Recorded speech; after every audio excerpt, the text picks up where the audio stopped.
Kerajaan atau Kesultanan Banten didirikan oleh Syarif Hidayatullah atau dikenal sebagai Sunan Gunung Jati pada 1525 Masehi. Kedatangan Sunan Gunung Jati ke Banten adalah bagian dari misi Sultan Trenggono dari Kerajaan Demak untuk mengusir Portugis dari Nusantara. Setelah berhasil menguasai Banten, Sunan Gunung Jati segera mengambil alih pemerintahan, tetapi tidak mengangkat dirinya sebagai raja. Pada 1952 Masehi, Sunan Gunung Jati kembali ke Cirebon dan menyerahkan Banten kepada putra keduanya, Sultan Maulana Hasanuddin. Sejak saat itu, Sultan Maulana Hasanuddin ini resmi diangkat sebagai raja pertama Kerajaan Banten. Pada masa kepemimpinannya, perdagangan Kerajaan Banten berkembang pesat didukung adanya pelabuhan sebagai gerbang perdagangan antar negara. Lokasinya yang strategis menjadikan Kerajaan Banten sangat mengandalkan perdagangan dalam menopang perekonomiannya. Lada menjadi komoditas yang paling diunggulkan dan berkembang pesat pada masa itu.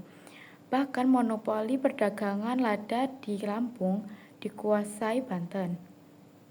Belum lagi didukung oleh niaga melalui jalur laut yang membuat Banten berkembang tak hanya di Nusantara, melainkan sampai luar negeri. Tak hanya itu saja, Sultan Maulana Hasanuddin juga melanjutkan cita-cita ayahnya untuk meluaskan pengaruh Islam di tanah Banten. Kerajaan Banten berhasil mencapai puncak kejayaan pada masa pemerintahan Sultan Ageng Tirtoyoso yang berkuasa pada 1651 sampai 1683 Masehi.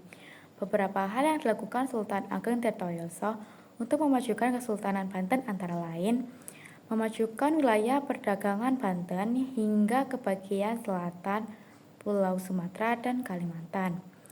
Banten dijadikan tempat perdagangan internasional yang mempertemukan pedagang lokal dengan pedagang Eropa. Memajukan pendidikan dan kebudayaan Islam. Melakukan modernisasi bangunan keraton dengan bantuan arsitektur Lucas Cardel. Membangun armada laut untuk melindungi perdagangan dari kerajaan lain dan serangan pasukan Eropa.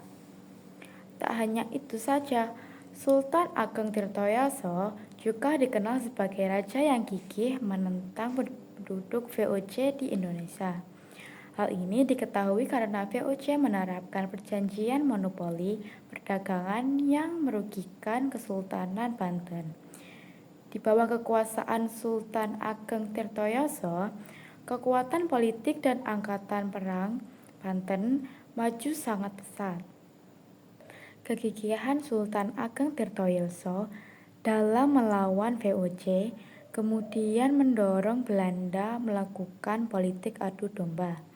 Politik adu domba ditujukan kepada Sultan Ageng Tirtoyoso dengan putranya Sultan Haji yang kala itu sedang terlibat konflik. Siasat VOC pun berhasil sehingga Sultan Haji mau bekerja sama dengan Belanda demi meruntuhkan kekuasaan ayahnya. Pada 1683, Sultan Ageng Tirtoyoso ditangkap dan dipenjara sehingga harus menyerahkan kekuasaannya kepada putranya. Meski Sultan Haji menjadi raja, namun pengangkatan itu disertai beberapa persyaratan yang tertuang dalam perjanjian Banten. Sejak saat itu, Kesultanan Banten tidak lagi memiliki kedaulatan dan penderitaan rakyat menjadi semakin berat. VOC semakin ikut campur dalam urusan Banten, bahkan meminta kompensasi untuk menguasai Lampung, sekaligus hak monopolis perdagangan di sana. Usai Sultan Haji meninggal, VOC semakin menekan Kerajaan Banten. Hal itu pun membuat pengaruh Kerajaan Banten memudar dan ditinggalkan.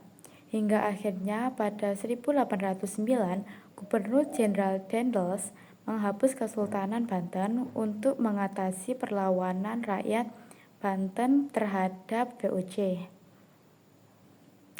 Kerajaan Banten memiliki benda peninggalan yang menjadi bukti bahwa kerajaan ini pernah berjaya pada masanya, yaitu antara lain Masjid Agung Banten, Masjid Kasuyutan, Benteng Keraton Surosowan, Masjid Pacinan, Benteng Spellwich. Nah, itulah penjelasan lengkap tentang sejarah Kerajaan Banten sebagai garda Pulau Jawa.